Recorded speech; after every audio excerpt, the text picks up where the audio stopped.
Good morning. It's Friday morning, and we are a little bit scatterbrained this morning. This is my first week with both kids in school, so I feel like I can kind of breathe again. I have a lot going on, so I figured I would take you with me in all of this for a little week in my business kind of thing. We'll see if I can keep you updated. So the first thing I'm working on today is a developmental edit. This is probably my most time-consuming project and the one that takes a lot of like creative brain power. So I try to do that first thing in the day. Also, hi, if you don't know me, my name is Molly. I am a professional freelance book editor. I've been doing this for like over a decade now, and I love to talk about books as well. Happy you found me. So yes, I am doing a developmental edit for an editorial agency, and it's a nonfiction, like educational type book. So my job really is to help the author make sense of their manuscript in this early stage. So there's a lot of like, not a ton of rewriting on my end, but like paying attention to clarity and structure and making sure the ideas are cohesive, making sure each chapter has a thesis that is clear with like clear callbacks and transitions and that sort of thing. So it really is putting on my writing goggles more so. So the first like 2 weeks, I read through the book and I make notes in the manuscript, and I really make a ton of notes. And then I come up with an editorial letter that's usually between like 10 and 15 pages, tends to be like 12 around there, with all of my thoughts on a revision plan. And then the next like 2 to 3 weeks, the author looks at my revision plan and decides like what changes they want to move forward with. And then I actually implement those changes in the manuscript directly. And then anything that the author needs to revise, the author revises. But it's very collaborative. So anyway, I was supposed to work on this developmental edit later in the month, but things got shifted around. And if you are a freelancer, you probably are used to this juggle as well. I was doing a typeset proofread for a publisher, and it was like a YA fiction book. I'm actually loving it so much because it's set in the city where I live in October. So just amazing. But it's like a early young adult, late middle grade type of book, fiction book. So anyway, I was working on that, and then the publisher reached out and said, uh-oh, yikes, we have a problem. I guess the author had been revising in a previous version of the manuscript, and so a lot of the author's changes didn't make it into the typeset pages. Thankfully, I wasn't too far into the proofread. So I'm waiting on those pages, those new pages, so that I can start over basically. So I am glad that I have this developmental edit early so I can kind of like switch gears, but it's going to be like a game of Tetris because this proofread was due on the 15th of September, and the developmental edit was supposed to start on the 15th, and I'm going out of town later this month, so I had to account for all of that. And it's going to be a lot. Also, not only am I trying to do this developmental edit and this proofread, but I'm trying to move my freelance editing 101 e-course that's over on Teachable. I'm trying to move it to a different platform by the 10th, because that is when, on September 10th, is when my Teachable subscription renews, and they are planning to charge me an outrageous amount of money. So I am salty about that. I will be moving my platform because I think it's crazy. So all that to say, if you bought my e-course at any point in the past, since I think 2020 is when I published that, you will have your e-course, your lifetime, access to that course. I'm actually working on updating it right now because it was previously all Chicago Manual 17th edition, and I'm updating it to the 18th edition. And I'm moving it over to a new platform, which is actually a really big overhaul of a project. Like it's going to take me a while because not only do I have to edit all of these PDFs, I have to like figure out how to put them seamlessly into a new document that people can buy. The e-course is a self-led course, so it shouldn't be too crazy. All the videos are fine. Everything's transferable. It just takes a little bit of time. So that's also weighing on my mind a little bit. And I have a kindergartner who just started kindergarten. So I am a kindergartner who just started kindergarten. That was so redundant. So I am, feeling all my feelings and helping her adjust. And we're all getting used to the change in our routines. It's a lot. So if you're still here with me, welcome to the chaos. I'm going to bring you along. I'm going to get started on this developmental edit for now, since that's really all I can work on. But I did want to say all I really want to be doing right now is reading The Library of Unruly Treasures by Jean. I think that's how you say her name. Maybe it's Jean. Oh my gosh, how do I not know this? I think it's Jean. I don't know. Jean Birdsall. She wrote the Penderwick series, which is a middle grade series that I just absolutely love. And I am in such a middle grade mood. Like, I thought that September would come and I would want to read all of the dark academia books. And I kind of do. But what I really want to read right now is middle grade. I just finished A Gentleman in Moscow, which I loved, but it took me a little bit longer to get through it all. And I think I just want something like light and quick that just like scratches that itch that I'm looking for. So anyway, I started The Library of Unruly Treasures and it is so perfect. It's so perfect. It was billed to me as Matilda meets The Borrowers, which sounds incredible. And so far, the vibes are immaculate. So I will keep you posted on that as well. Okay, enough yapping from me. Let's get into this workday.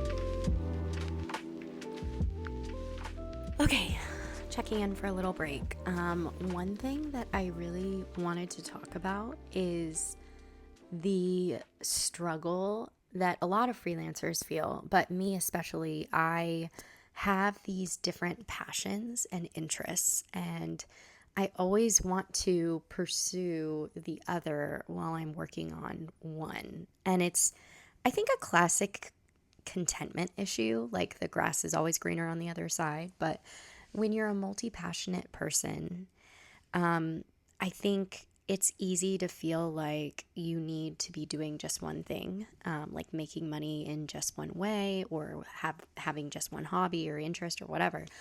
For me, I have my book blog and I have my editing business and I have like content creation stuff.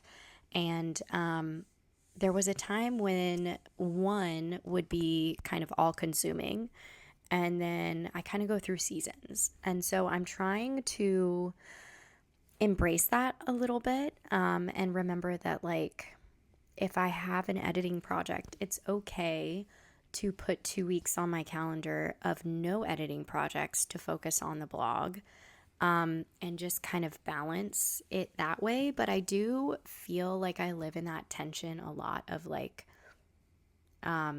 nothing gets my full attention all the time.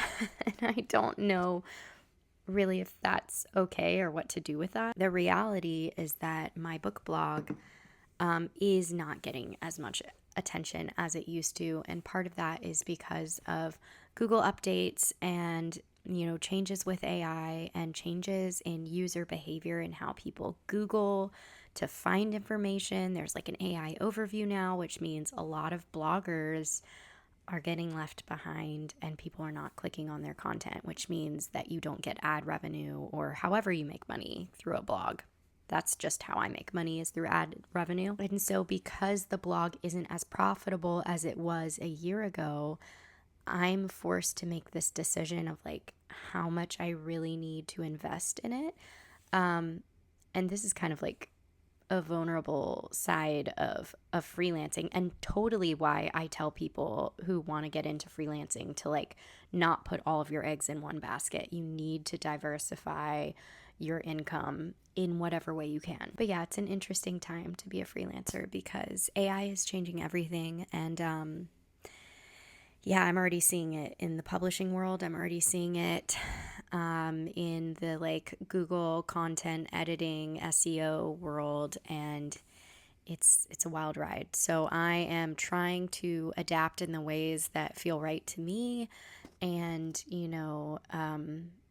think about this all ethically. And it's a challenge. But yeah, I wanted to take a little break and discuss the multi-passionate thing because I feel like some of you freelancers, fellow freelancers, get that whole struggle and tension that I'm always living in. Like, where do I invest my time and energy? And sometimes I get burnt out in one area and I switch gears to the other. And it's just a part of the freelance life, I guess. Because I was sitting here doing this developmental edit and my mind was wandering, thinking, I need to write and send a newsletter. Like, I haven't done my July wrap up. I need to talk about new book releases and the arcs that I'm reading. And, there's a time and a place.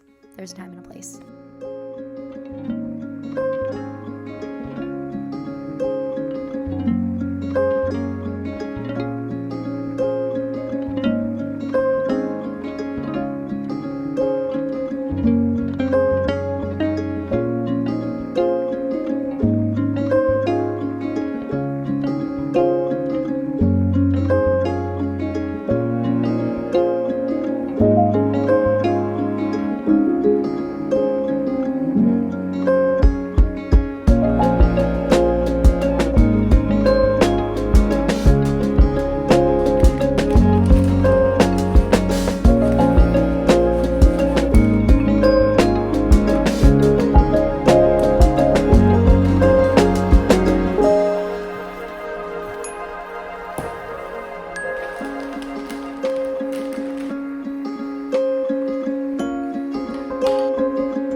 Breakfast and get started on work. Today I am switching gears and going back to my typeset proofread of the YA fiction book. The publisher got back to me. They got the right pages. Thankfully, I wasn't that far into it, so it was a pretty much just a little blip. But today I also have to make time to move my Teachable course over because that is going to auto-renew on, I think, in like 2 days. So I need to make sure I have that taken care of. But first, we got to eat this delicious food. Also, can we just talk about, I don't know if if you have kids, I don't know if you guys do like sensory bins. They're kind of the bane of my existence. I mean, I love them. My friend makes them and they're so cool, and my kids love them. But there's rice all over my porch right now.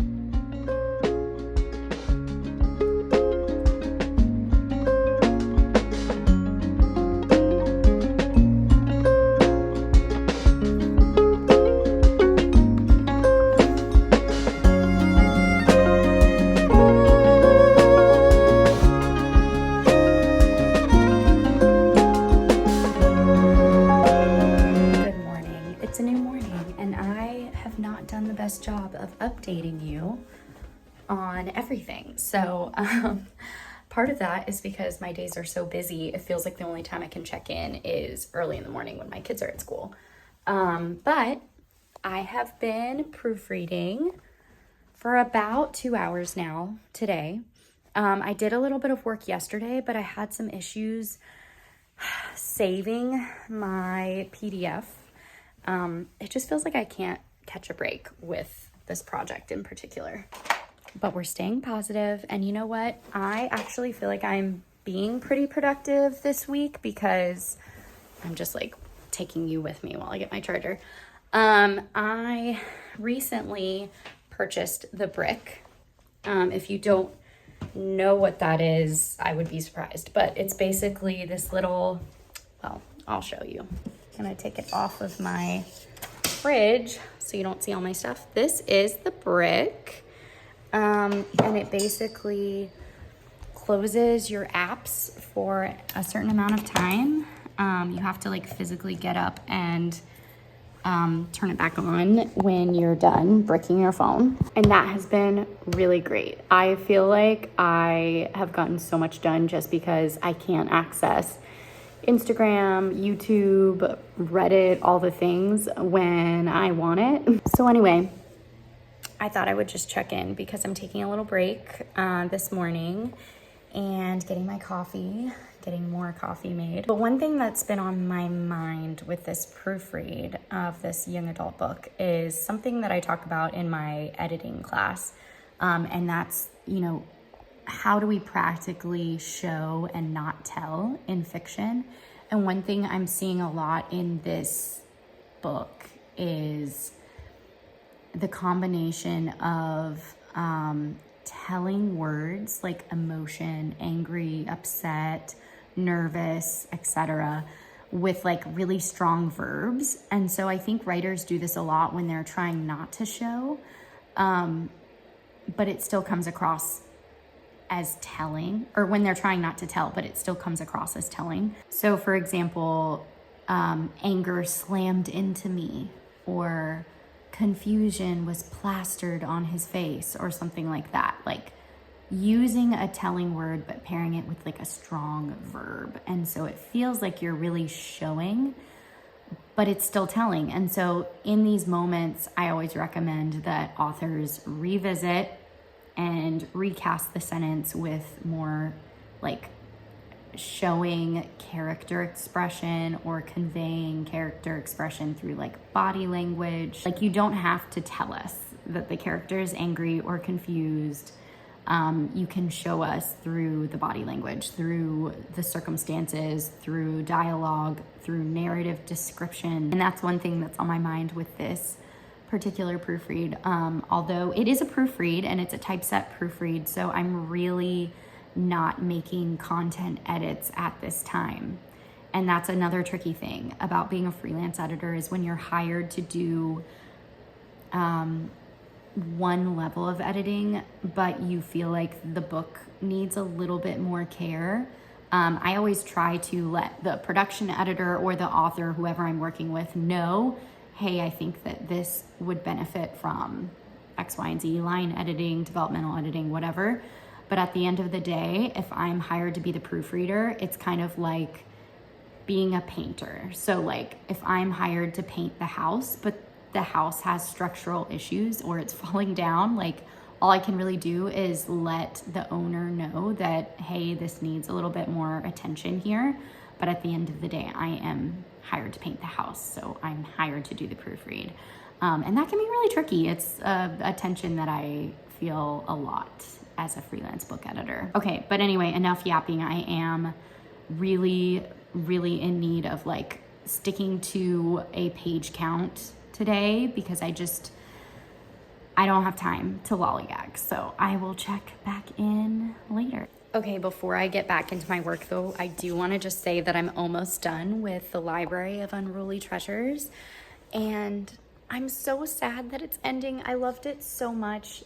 I mean, I know I still have a little bit left, so full thoughts will be coming, but I don't know, the main protagonist is just so endearing.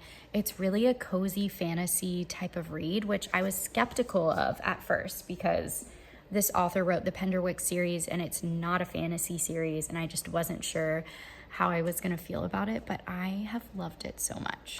This is one thing that I'm really gonna have to figure out with taking my kids to school on the e-bike. Like, I just have helmet hair constantly. So anyway, I'll check back in later.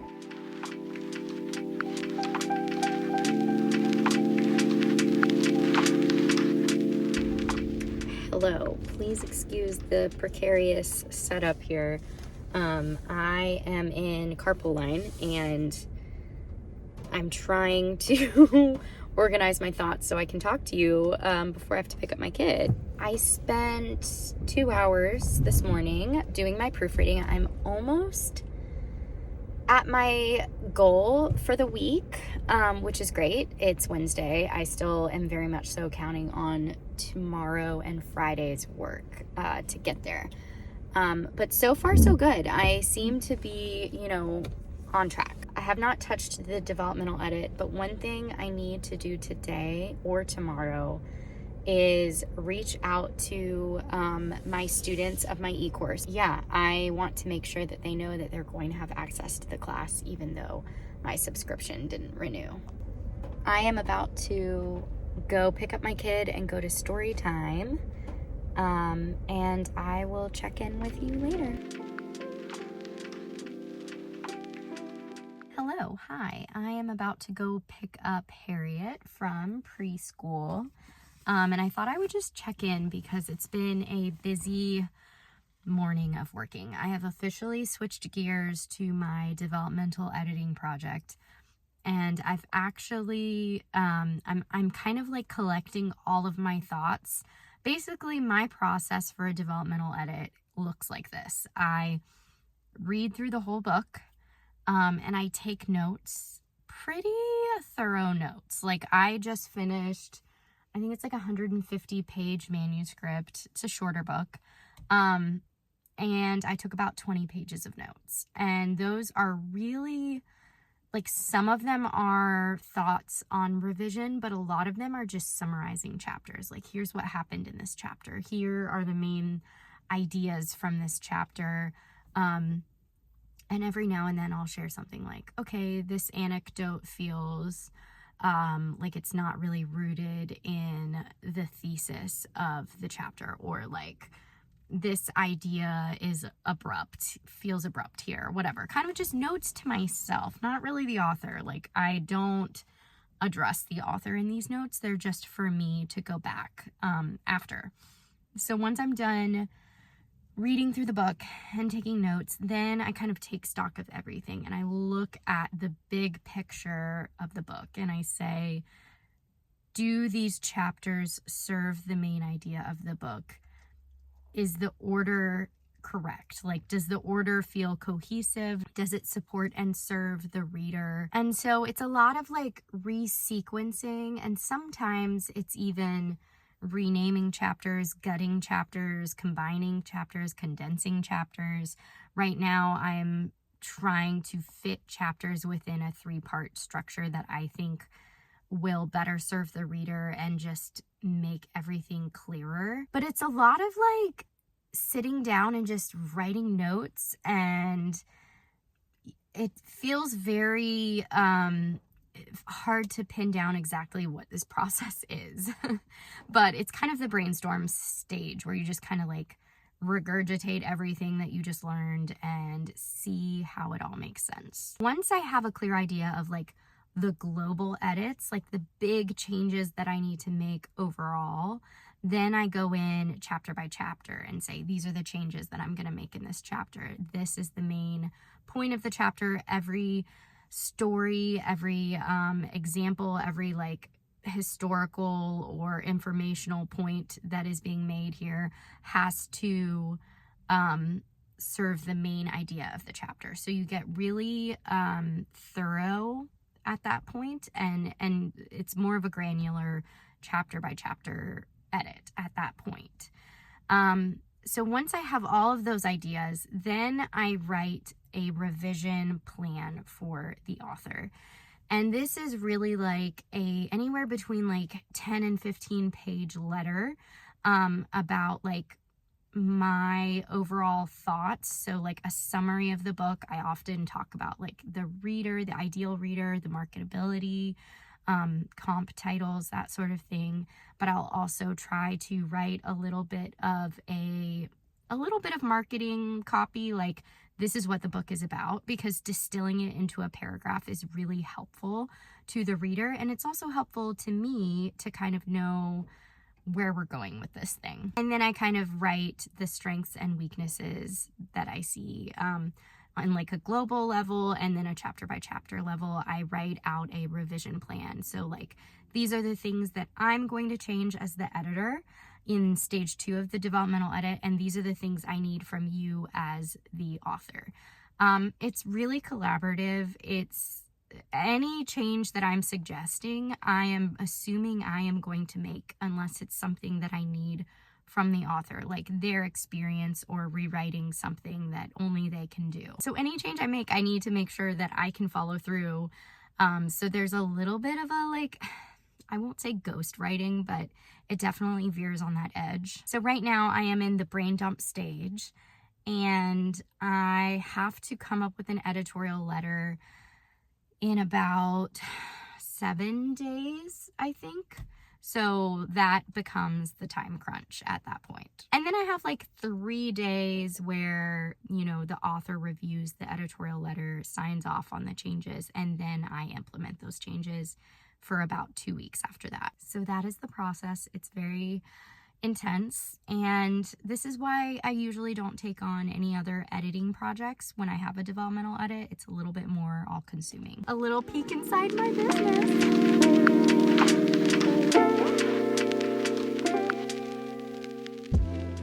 Hello, hi. It's actually been a minute since I have filmed anything for this vlog, but I wanted to make one last clip to say thank you for watching, to end the vlog formally. This has been a kind of chaotic week in my life. You know, I'm trying to embrace all of the scheduling woes and the chaotic energy and the surprises. It's just kind of how freelance life goes, but I am enjoying it. I'm booked currently through the end of the year, so I'm sure you'll see more of these types of vlogs if this is something you're interested in. And yeah, make sure to reach out if you're interested in looking for a book editor, because I'm currently booking for spring of 2026. Oh, and make sure to subscribe to the newsletter down below if you want to stay connected with my freelance journey. And I will talk to you soon.